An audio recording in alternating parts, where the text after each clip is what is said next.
আটক করা হয়েছে ঢাকায় সিনেমার চিত্রনায়িকা নুসরাত ফারিয়াকে। 18 মে রোববার ঢাকার হযরত শাহজালাল আন্তর্জাতিক বিমানবন্দর থেকে এই অভিনেত্রীকে আটক করা হয়েছে। শাহজালালের ইমিগ্রেশন পুলিশ সূত্রে জানা গেছে, থাইল্যান্ড যাওয়ার সময় ইমিগ্রেশন পুলিশ তাকে আটক করে।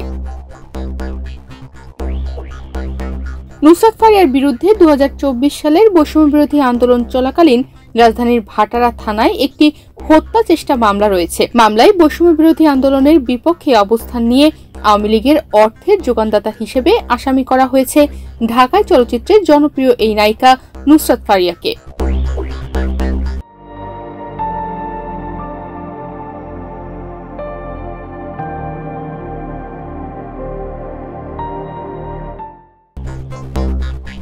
এরপর বিমানবন্দরেই তাকে জিজ্ঞাসাবাদ শেষে রাজধানীর ভাটারা থানায় হস্তান্তর করা হয়। নুসরাত ফারিয়াকে আটকের বিষয়টি নিশ্চিত করে ডিএমপির অতিরিক্ত police commissioner SM Mohammad Nazrul Islam জানান, নুসরাত ফারিয়ার বিরুদ্ধে বৈষম্য বিরোধী আন্দোলনের ঘটনায় মামলা রয়েছে ভাটারা থানায়। তিনি আরো বলেন, যেহেতু মামলা রয়েছে সেজন্য ইমিগ্রেশন পুলিশ তাকে আটকে দিয়েছে। এরপর ভাটারা থানায় তাকে হস্তান্তর করা হয়েছে।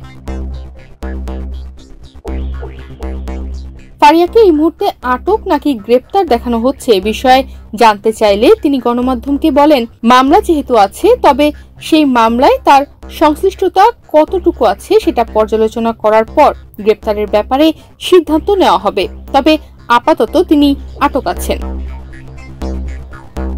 তনিমা রহমান, বাংলাদেশ প্রতিদিন।